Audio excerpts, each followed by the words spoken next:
So I'm going to try a little experiment. Where's that coming from? It's the sound coming out of here.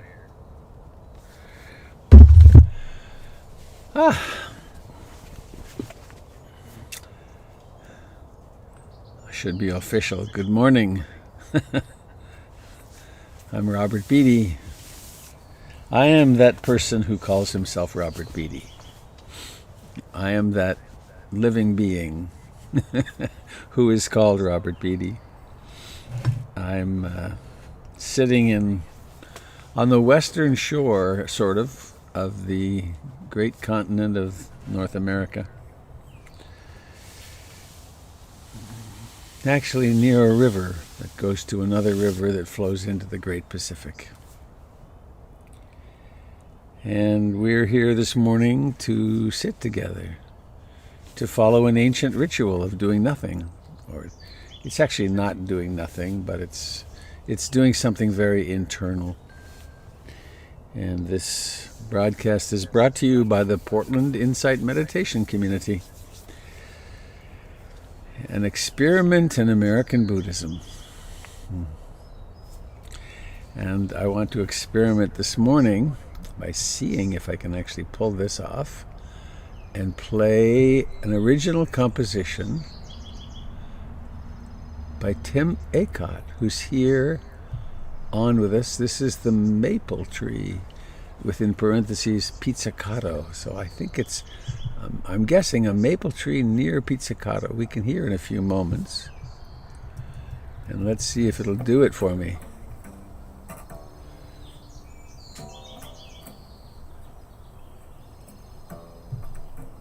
So this. Boom.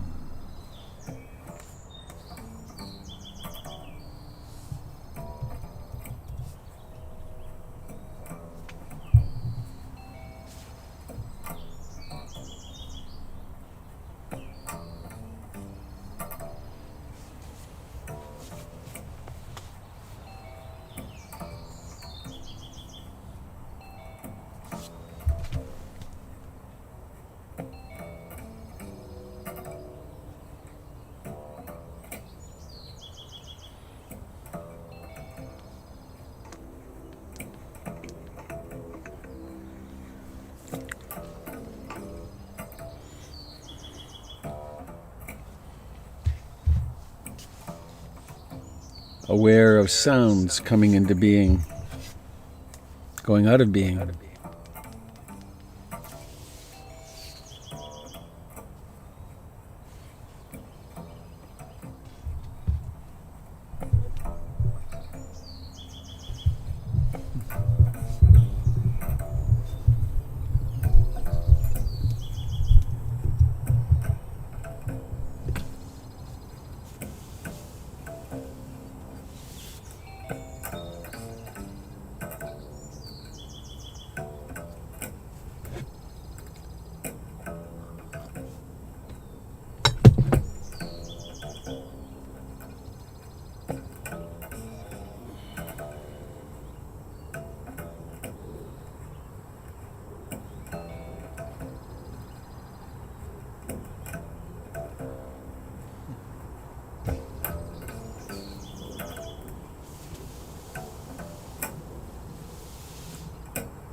Pizzicato means it's played plucked with the fingers instead of played with the bow.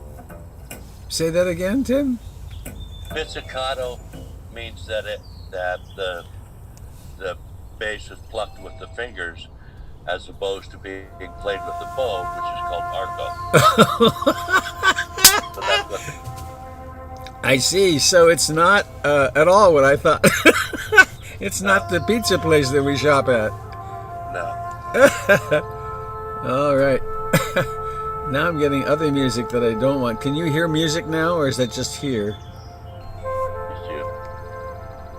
All right, I'll see if I can find it.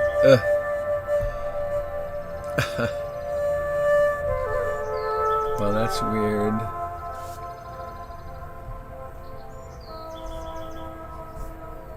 Please bear with me. I thought I had this all together here. Close this, maybe?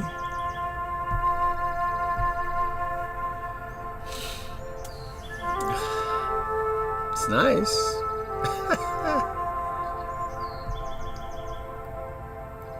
Ah, here we are.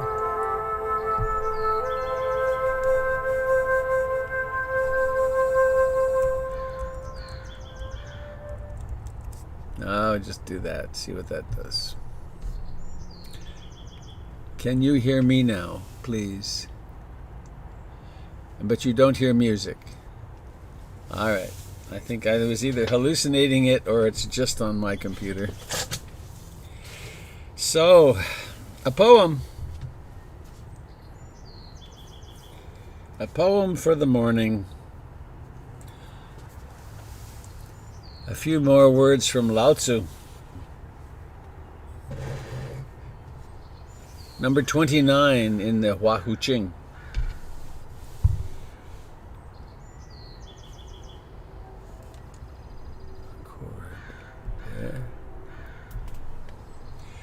Don't think you can attain total awareness and whole enlightenment without proper discipline and practice. This is egomania. Appropriate rituals channel your emotions and life energy toward the light. Without the discipline to practice them, you will tumble constantly backward into darkness. Here is the great secret. Just as high awareness of the subtle truth is gained through virtuous conduct and sustaining disciplines, so also is it maintained through these things. Highly evolved beings know and respect the truth of this. Don't think you can attain total awareness and whole enlightenment without proper discipline and practice. This is egomania. Appropriate rituals channel your emotions and life energy toward the light. Without the discipline to practice them, you will tumble constantly backwards into the darkness.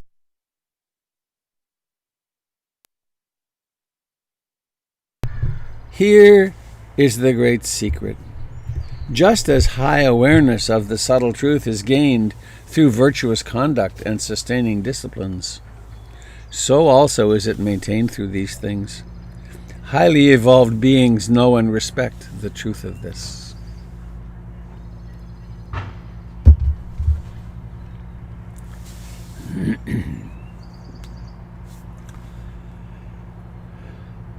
A long time ago, 2,000 years, Buddhism went over the mountains from India west through now what's now called Pakistan, and then north into Afghanistan and over the mountains, because they couldn't get through. They didn't figure out till later how to get through, and further to the east. And then it went east through what's now Tibet and Mongolia and into China. And 200 years later, Buddhism became one of the three. It became, there's Taoism and Confucianism, and Buddhism became the third national religion, and they called it Chan, C-H-A'-A-N, and it means those who sit, the sitters. So that's our practice, that's our ritual, and let's begin with another ritual of which I am very fond. A reminder to take refuge in what's really significant, what's real, what's worth taking refuge in being awake. Being awake and being, oops, I gotta plug that in. Oops.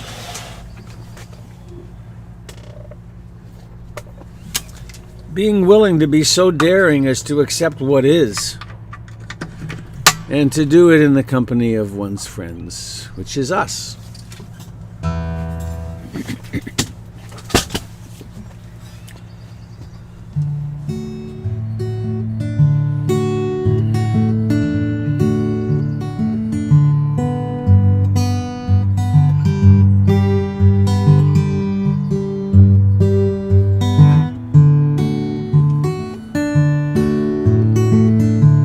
I take refuge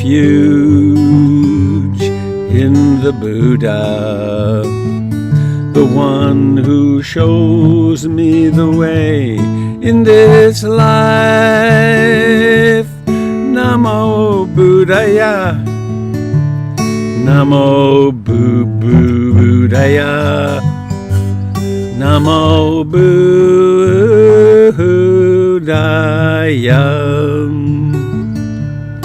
I take refuge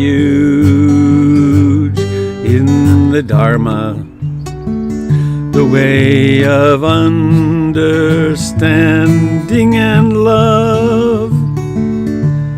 Namo Dharmaiah, Namo Dharmaiah, Namo Dharmaiah.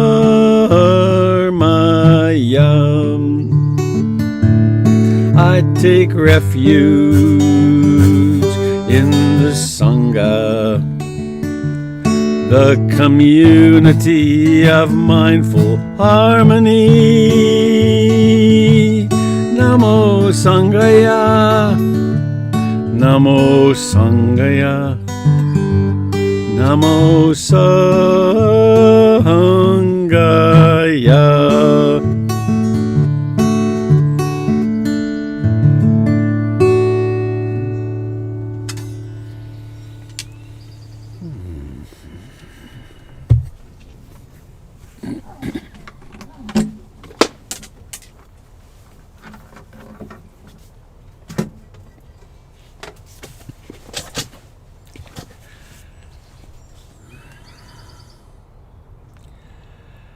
What a great privilege to be together,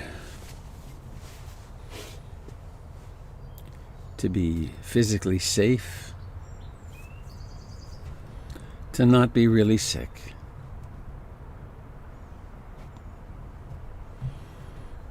And to have the Dharma,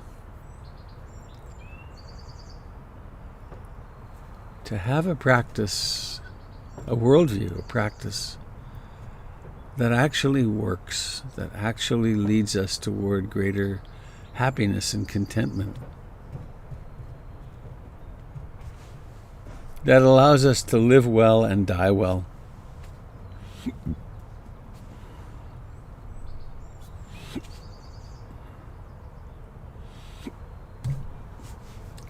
So let's land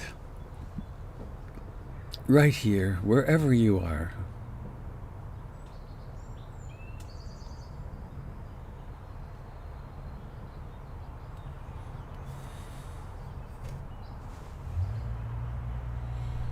Notice the aliveness wherever it shows itself.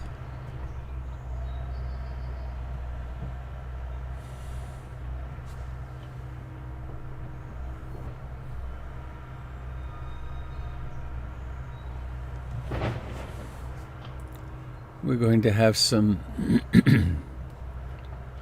construction sound entertainment this morning, it seems. They've got the bulldozer running again. But let's not frame it in any way as a distraction. Let's look toward it as a kind of gift of sounds to practice with.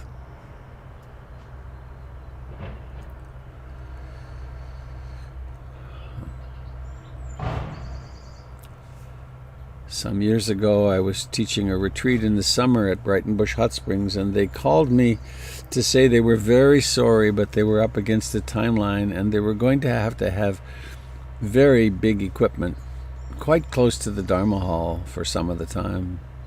It was an email, actually. And they were very apologetic and wondered what they could do, knowing that they must do this. I wrote them back saying, well, we will handle it easily because the noise outside is trivial compared to the noise inside.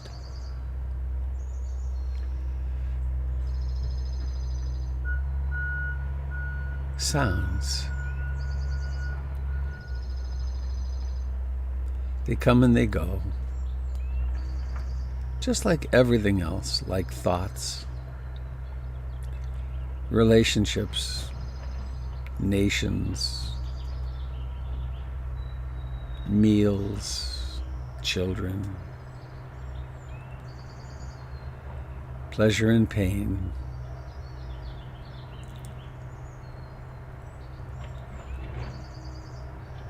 So let us come to now, where life occurs.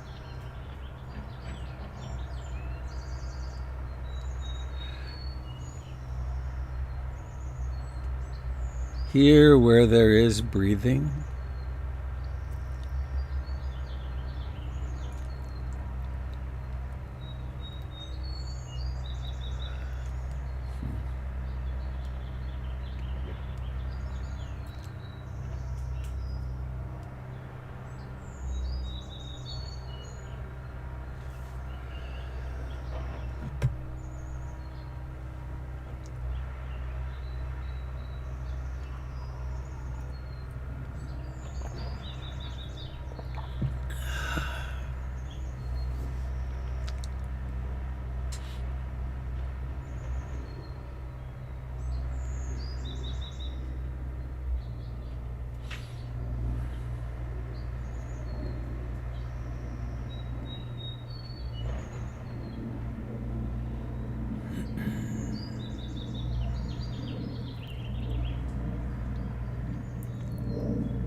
we are cultivating the 7 enlightenment factors. By cultivating mindfulness, all the others come, but we can be aware of them. Mindfulness, this utterly mysterious lighting up of the inner and outer terrain of our experience.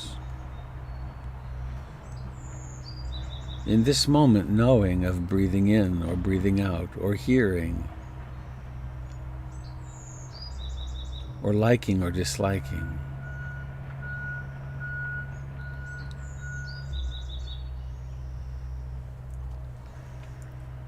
A second dimension, curious.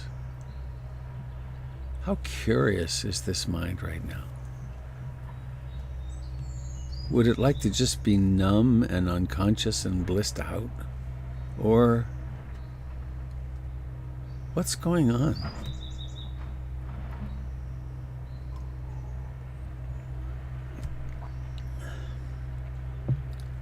Persistent energy, making sustained effort. Remembering, yes, my practice is awareness, and I'm using perhaps sounds as my home base. Notice how sounds come into being and out of being.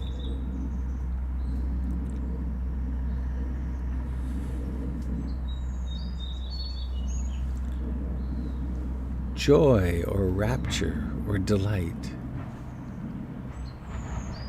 When these arise from meditation, don't neglect them. That subtle feeling of bliss in the body, of rapture.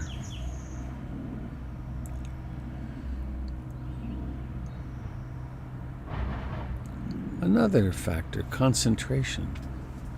How focused, how concentrated is this mind right now?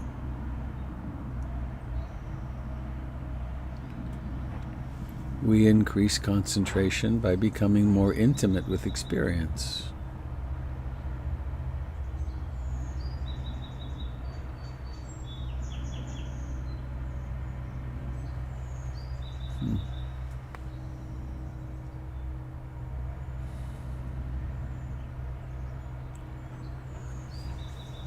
Tranquility. Is this a tranquil mind or a not tranquil mind? Or somewhere in between? Curious about this.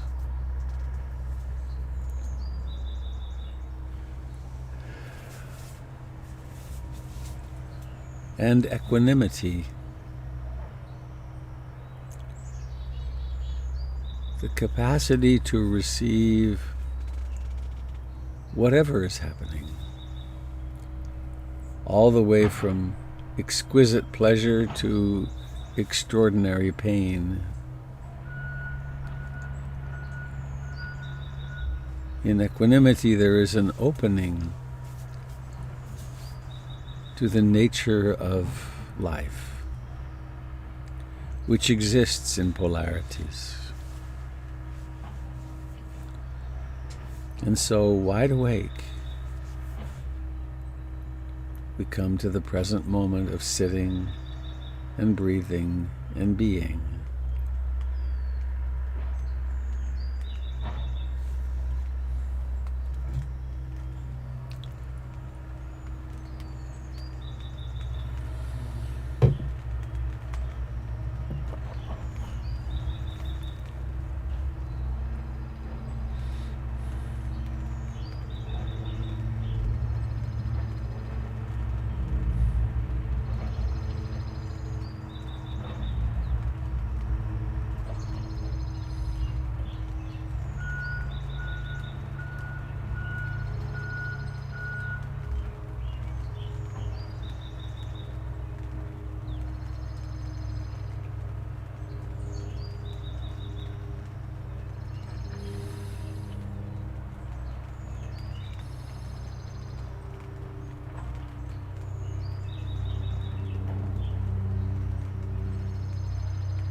There is a strange paradoxical nature to the effort involved. We might call it an effortless effort. There is an intention. I intend to be awake. I intend to land upon and embrace fully this experience of breathing in and breathing out.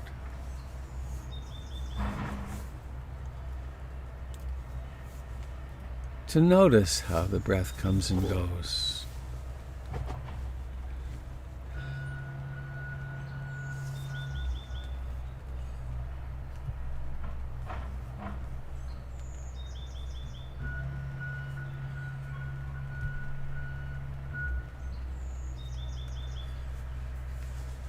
So it's really more of an intention than an effort. There is no tension involved.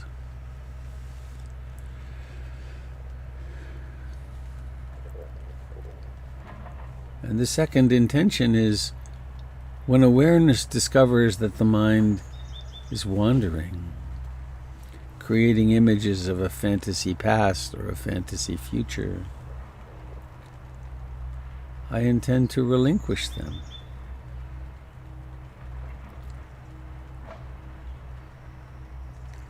So we're not embroidering a past, neither are we creating a fantasy future. Though when those occur, they too are fine objects of observation.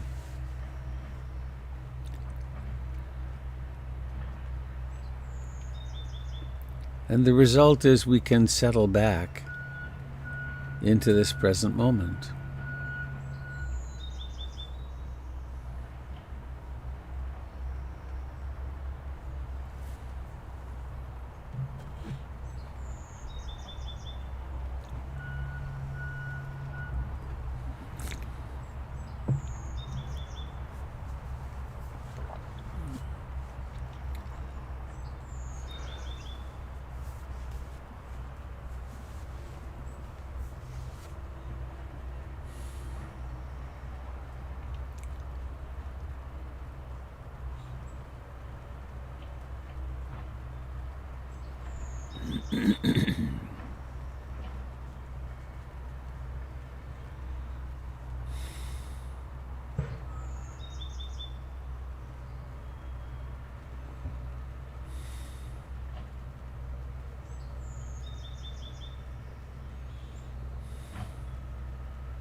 With a mind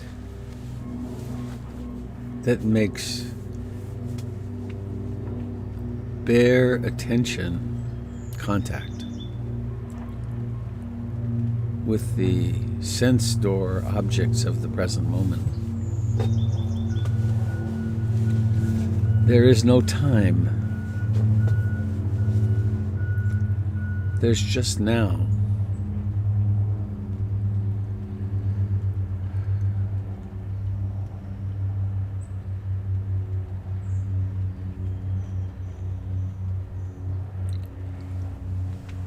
And in this now, there's really nothing to do. There's no room for worry or remorse or second guessing.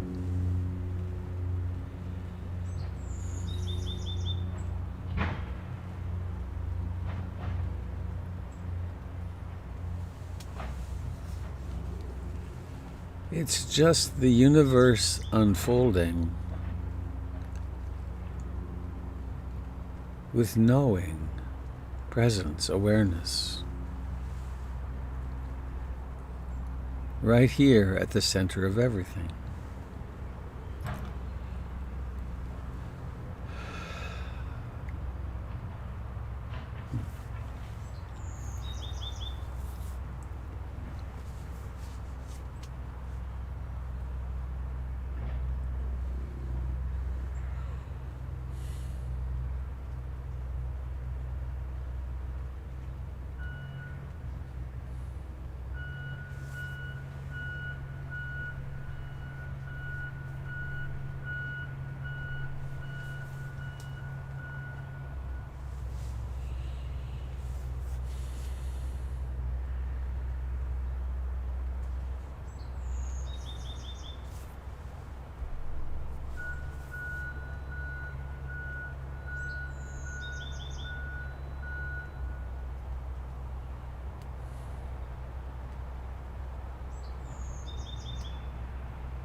As we come to the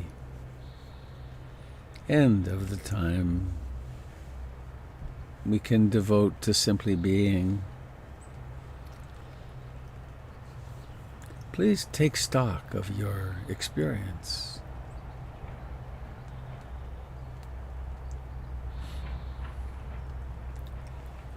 Is this a mind which is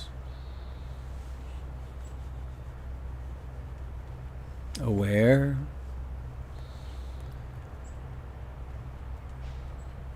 colored by curiosity?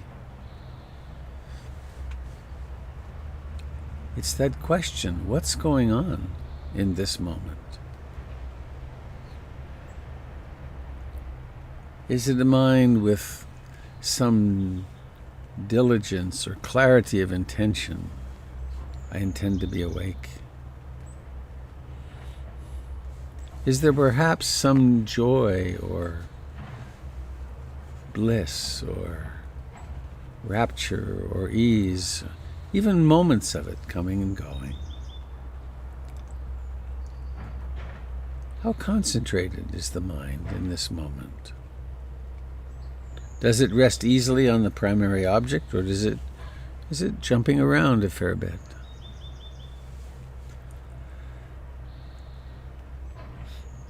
Is it a mind with some tranquility?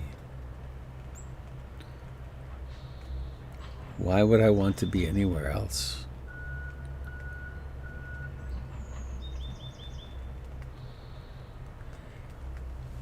Is it a mind with some equanimity? Or is it a mind that's judging, disliking, wanting something different? This present moment is like this.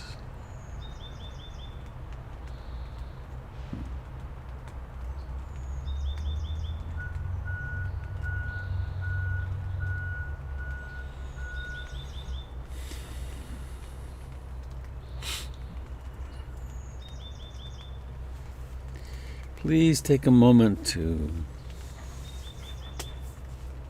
reflect upon the beauty of your own being.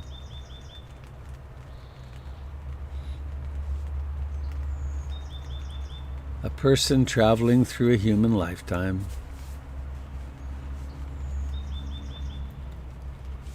As becomes apparent the older we get, a lifetime is a short time.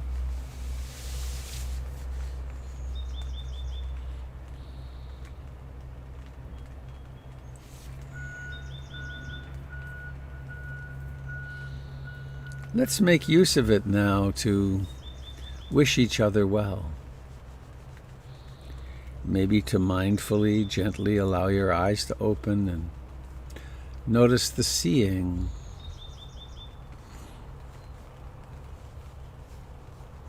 Seeing very familiar faces increasingly, aren't they? Some of you I know I've never met in person, but you're now very familiar to me.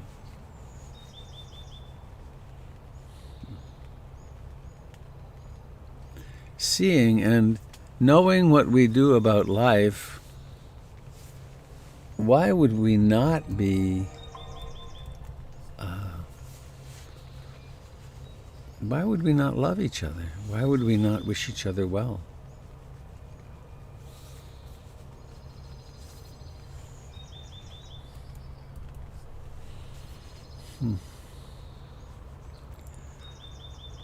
And I just realized I must find where that music is coming from, because I have to open the sound gate for the people on YouTube to hear, and there is no reason that's happening. So please just bear with a few moments of loving one another. Huh.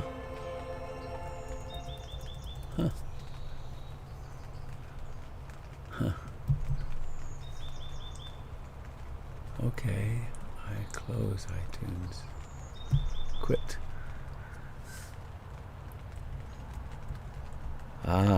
Success.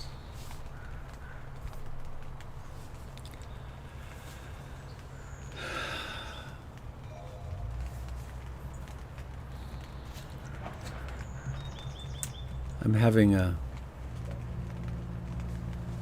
moment of strong internal quiet here.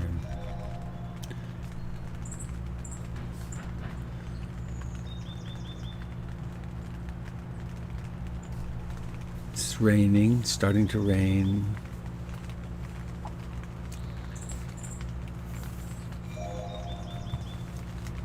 It's becoming, I'm gonna get rid of another sound. Oh well. We are experiencing a global pandemic. Sometimes I kind of forget. And I never really grok it completely. How could we possibly understand the magnitude of this? I read this morning that the University of California system, 770,000 students, is most probably not going to have classes in person this fall. Think of the magnitude of that. All the people who are dependent on income from feeding those young people or those people in school, and the disturbance to the culture and to the economic system is unfathomable, really. Not to mention the suffering involved in the sickness. And with that reflection, it struck me that we talked at the board meeting about our stance toward opening PIMC in person. And our plan is to be on the significantly conservative side.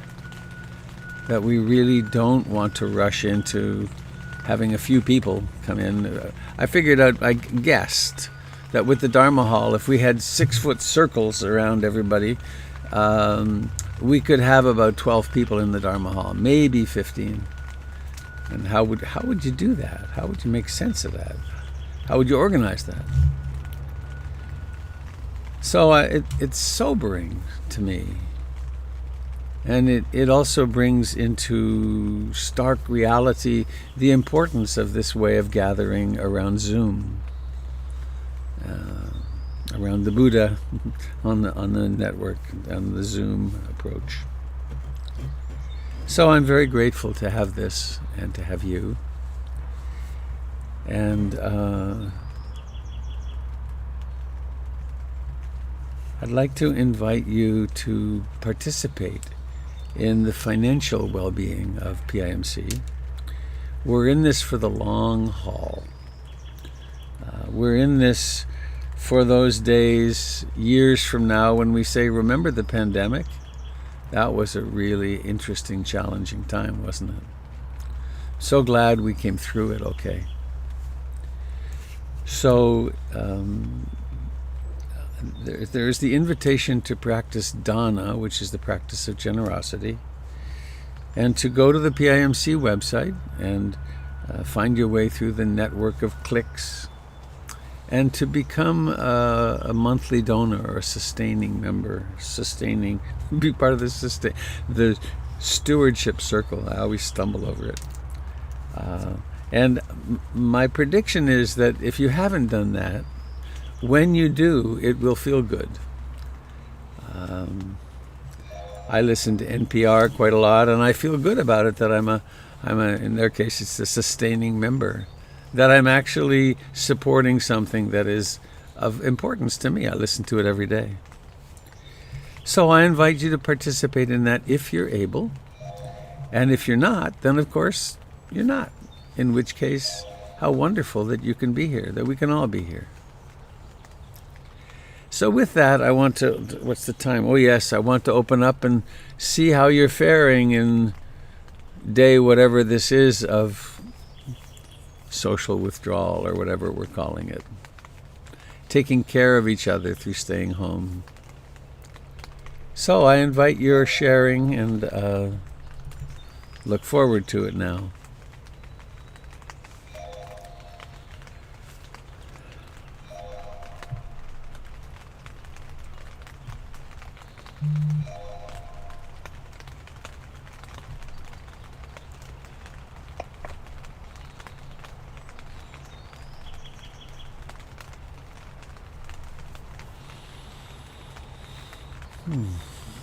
Good morning, Robert. I think I hear Had Walmer. Good morning, Robert and Sangha. This has been a very savoring, panoramic morning for me, and I'm really enjoying. I want to acknowledge that I've been sitting with you now for 27 years. Really? And that just amazes me. Are we that old? We are that old. Jeez. We started at the Dharmaiah Zen Center. Yep. In the early 90s, and I just want to thank you for being a doorway to the Dharma for me. And look at what I have learned and really how I've reframed my life over the course of that 27 years. And it is such a delight that I get to spend each morning at 7 a.m. with you. This is truly wonderful. I mean, thank you. This is the one corner of the pandemic that I want to thank. Yeah. I get to have this, in my own house, because I had sort of withdrawn from the practice for the last few years due to the bakery project, and now it's right here. And how nice that we all get to be right here, one-to-one with each other, even though it's not in person. That will come in time. But this is delightful. So very much, Robert. Thank you, dear Had, and thank you for your efforts in creating our PIMC library. Not a small thing. Yeah, that feels... I know that came across the panorama also. The Barking Dog Library. Books. Yeah. Wave of books. Yeah. Thanks, Had. Yeah. It is a little frightening. 27 years. Good grief. I've actually been teaching in Portland since 1979, so it's even more than that. It's a bit shocking. 89, 99, 09. Good grief. I just counted 39 years. That's pretty weird. Wow. I'm not even that old. Anybody else? What's happening? I just counted 29 years, Robert. Thank you for 29 years. That's been good fortune, huh? Me too.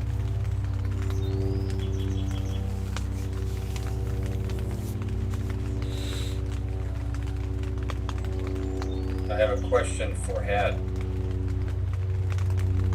Go ahead. Where did the name come from the library, Barking Dogs? Since I have one with me all the time.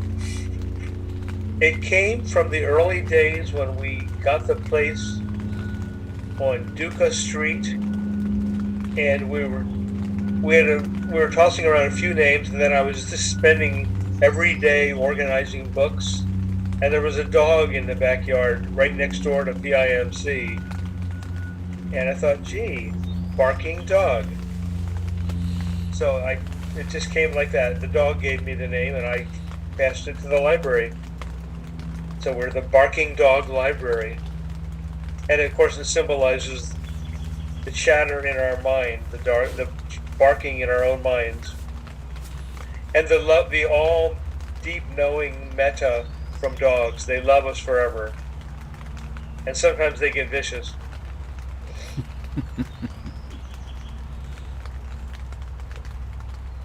And of course Robert's got a dog at the house all the time.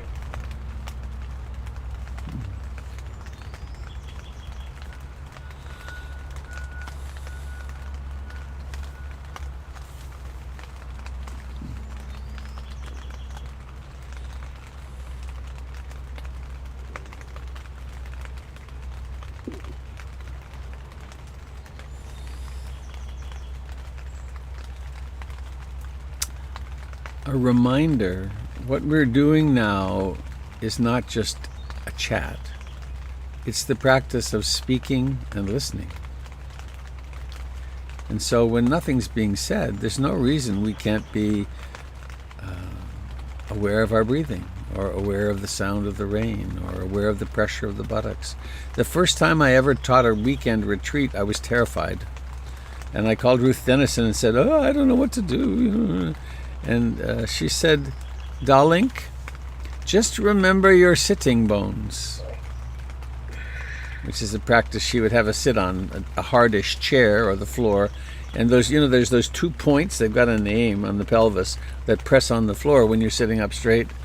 She would say, "Be aware of your sitting bones, and then everything will be fine." And of course it's true.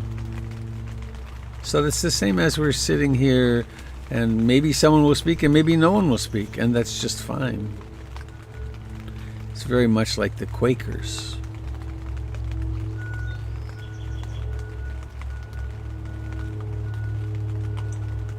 Hey Robert, this is Carmen. Carmen, hello. Good morning, Sangha. I just want to say I am really missing hugging, the physical contact and hugging my neighbors and giving love through touch. And I'm finding just this craving today that came up for me. So I just wanted to share that. I mean, I'm missing it. It's been a long time. Have you been introduced into the mutual hug where one hugs oneself in the presence of the other? And it's like, oh, I should try that. Try it right now. Right now. I have to put my phone. Okay. Oh, I see. There we go. And then we can kind of wiggle around a bit, and it's like, oh, Carmen, it's so good to feel you close. Yummy. Because all I've been doing is this kind of air hug. No, you gotta really get into it. You always were a good hugger too, so there we have it. Yeah. I feel better. I needed that. Thank you, everyone. Saga. Love you all.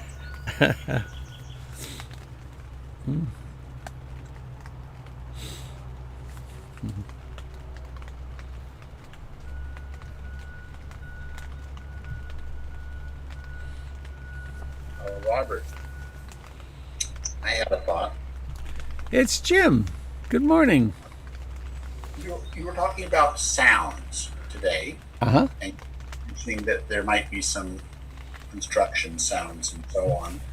And I remembered yesterday during the sit, I clearly could hear a bird chirping. And some part of my mind was trying to figure out or understand, is that bird over at Robert's tent, or is that bird outside my window? And how could I tell? And I couldn't exactly tell. And then I thought, why does it matter where the bird is exactly? It didn't really matter if it was at my house or your house. I guess it might have mattered to the bird more than it did to me. I was hearing the same thing. And but then today there was much more bird sounds that I was hearing. I just, without thinking about it, well, those are definitely Robert's birds, not my birds. And remembered yesterday, and then I thought, well, what if there were no birds at all, and it was just a CD that was playing in my living room or in his living room? I mean, really, what is the importance of where the sound is coming from, or if it's today's sound or recorded sound from another bird in another place? And I decided just to let it all go and just enjoy the experience of the bird song.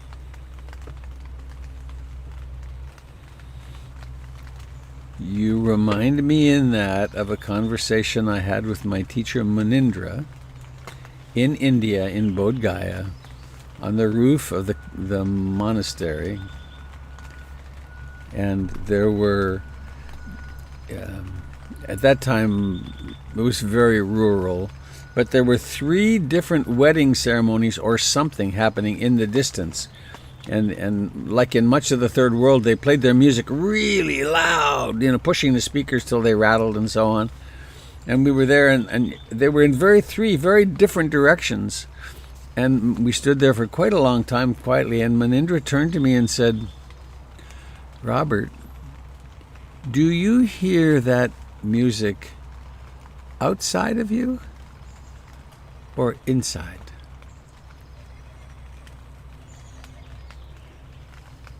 And where is the hearing? The hearing, is it over there or is it in consciousness?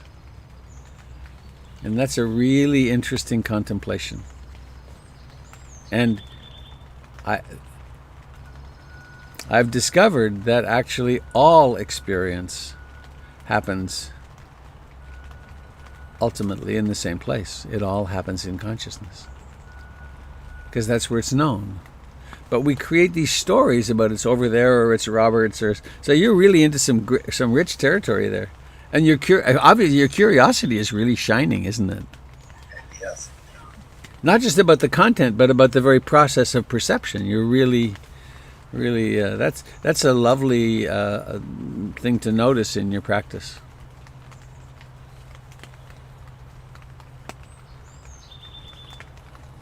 Thank you.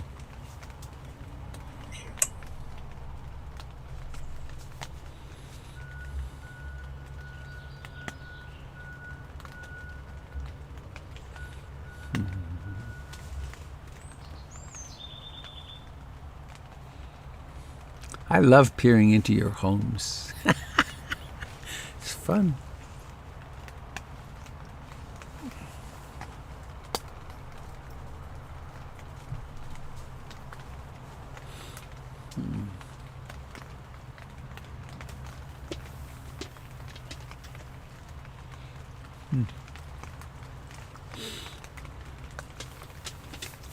Here's Mutoh. Come here. Oh. Mutoh checking in. There he is. Oh, you won't see them, but there's the people. Barking dog. He checks on me about every 15 minutes, comes and sees if I'm still here. He can't hear anymore, so he has to do it visually or olfactorily. Oh, there's another dog. Aren't we lucky that there are dogs and cats in the world?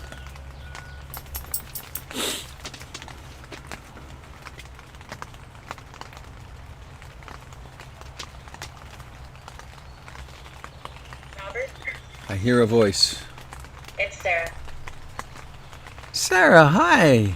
Hi, how are you? How's the farm? It's good, it's happening. Lots going on. Great. I just want to thank you for this. It's been amazing to sort of be able to reconnect with the Sangha in the mornings. And I also really appreciate that you're opting not to open up or be conservative in your opening up. I keep thinking about it, and I can't imagine how rough it would be if you went to something like the Sangha and then found out later that you were sick and had shared it with all those people and things like that. And so I really appreciate you being more conservative and giving people time to figure out how to best manage this thing before you open up. Two of those ministers in the South who insisted on opening died. It wasn't just their congregants that got sick. The ministers themselves who were lost in their ideas and pretty belligerent about it, and bam. Yeah. So, yeah, we need to be very careful with this. And we're getting plenty of nourishment this way. In the meantime, it's been so awesome to have this to wake up to every morning before I go to my living room to work. It's great. Thank you so much. And I have about a 95% certainty that I'm going to continue this whenever the center opens too. That this is really a fine way of being I love together that. I think that would be around the Dharma. wonderful. Yeah. Thank you. Thank you.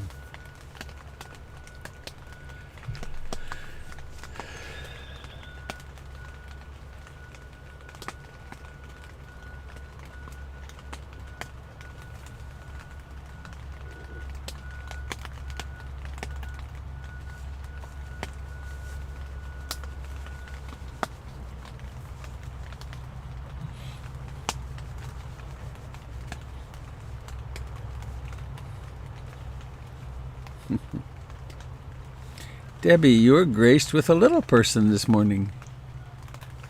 Nice. Hi.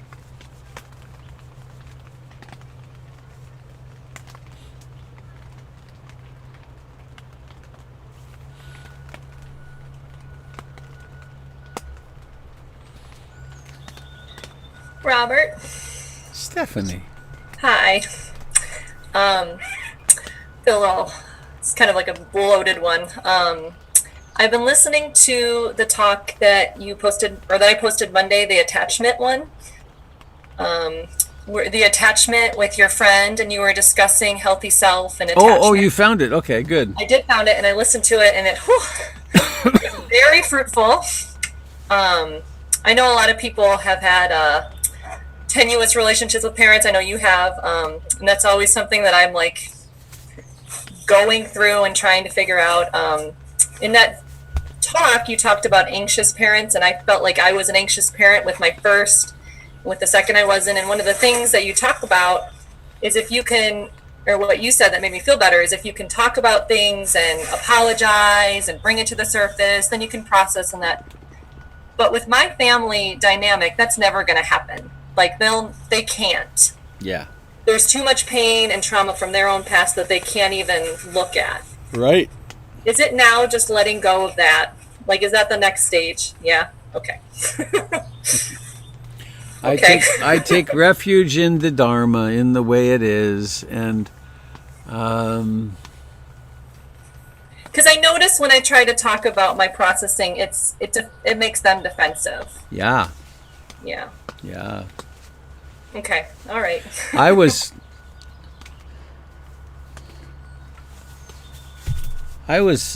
talking with one of my therapists at some point fairly early on, and I was complaining about how cold my mother had been.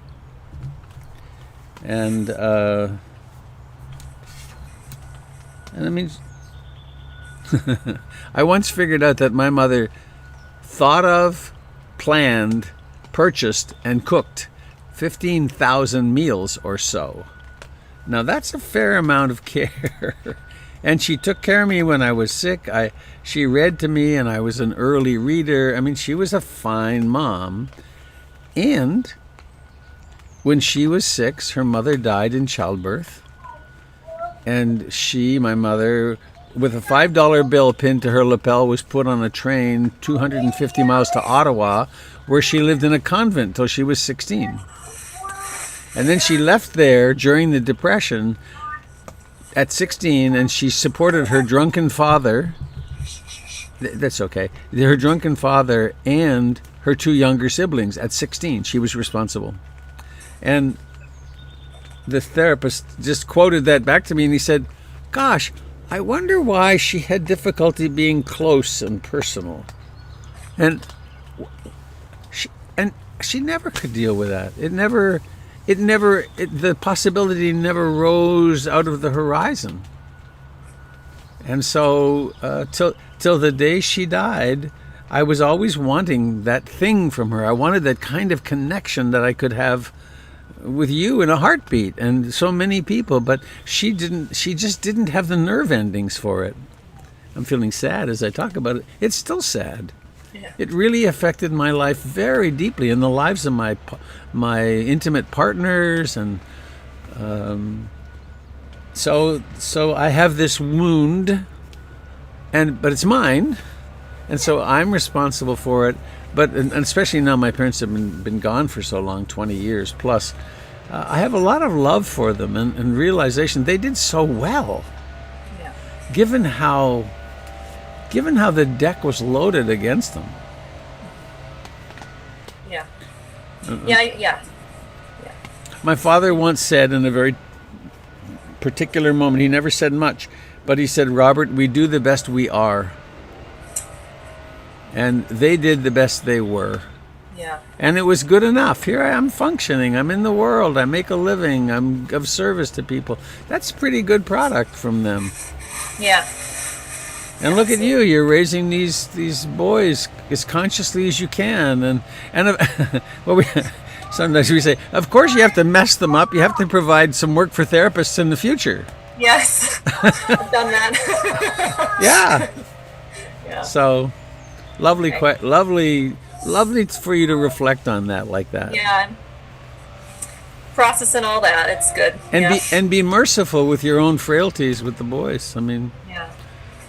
You are not going to be the perfect mother because there isn't one. Right. Thank you very much. That was very helpful. Thank you.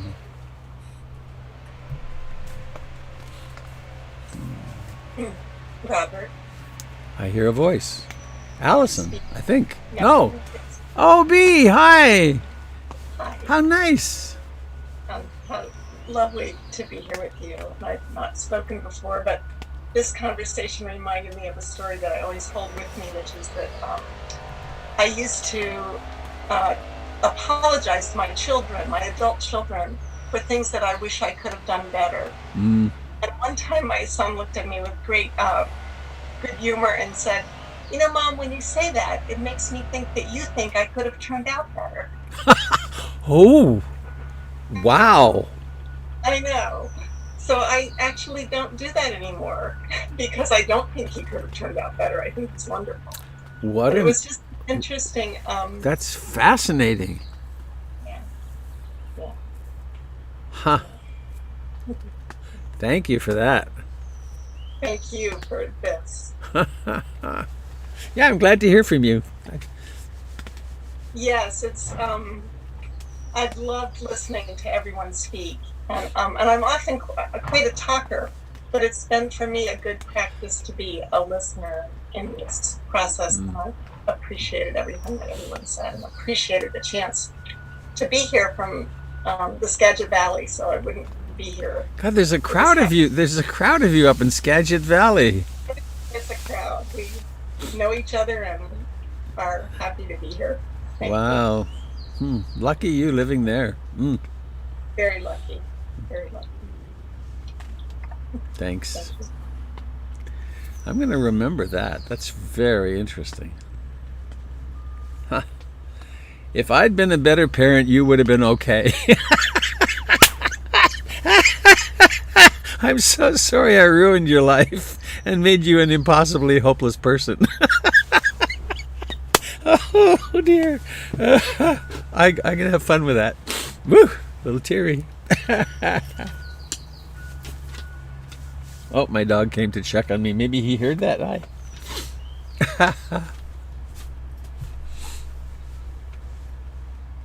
Oh my goodness, we're after 8. Anybody else sitting with something? Hey, this is Christy. Hello, Christy. And Oh, I lost the picture. Can you hear me? I can, yes. I really love what that lady just said because I've been cleaning the cupboards and I found all kinds of things that from memories that I feel like I could have done better, been a better parent, like the Girl Scout brownie vest. I didn't sew all those patches on, and it makes me feel really guilty to think about that. And of course I have my reasons or whatever for whatever was happening in my life at that time. So boy, does it help my heart to have heard those words, because I do love how my kids have come out. So thanks. Wow, drink that one in. That's a beautiful insight, isn't it?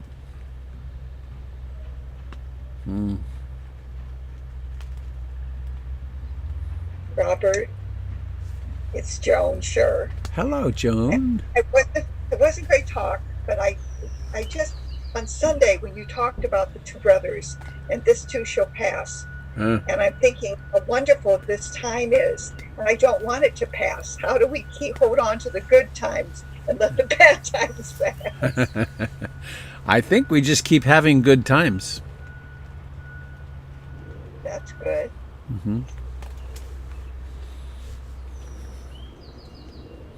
We keep having times in which we're really fully present, and sometimes they'll be pleasant and sometimes they'll be unpleasant, but that we follow a trajectory in our lives of greater and greater commitment and fullness of the Dharma, and then whatever comes we get to appreciate it in its fullness. Is that making sense?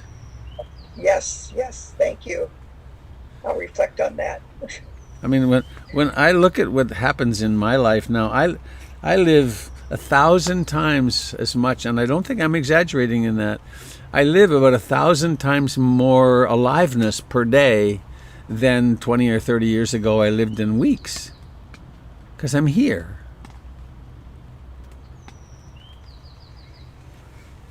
Good point. Thank you. Really appreciate it. Thanks for speaking up. Yay. Thanks.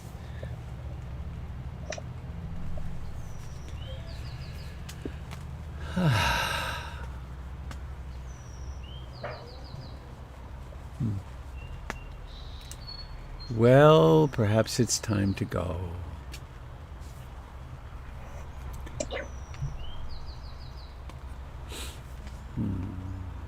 Jim, you have a class Saturday? A Qigong event? Yeah. Well, I will be online at 10 o'clock on Saturday for some poetry and reflections on the 7 factors of enlightenment and some quiet time to just sit. So I hope you can break away and just be quiet for 4 hours. And registration? Registration is Registration's on the. I put something on connections one day this week. I'll do it again. but is it on the website, Jim? It's on the website on the right hand side, down several steps, from the top. But and it was in the Digest. that went out on Monday. The link is in there too. So there's several places you can find it, but it really helps if you register ahead of time. Thank you. All right. Shall we sing? I think we should sing. Unmuting all. Here we are. Happy journeys, folks. May all beings be happy. May all beings be happy. May all beings be happy. Sadhu, sadhu, sadhu. Well, that's always such fun. Happy trails, folks. So grateful. Thank you. Bye-bye.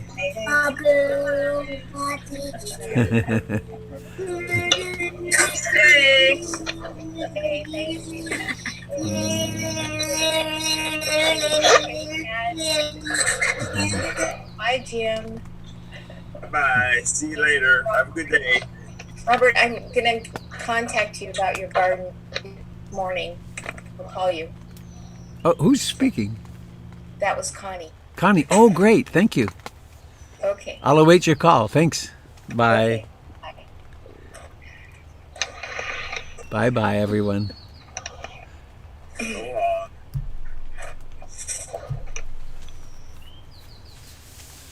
Huh.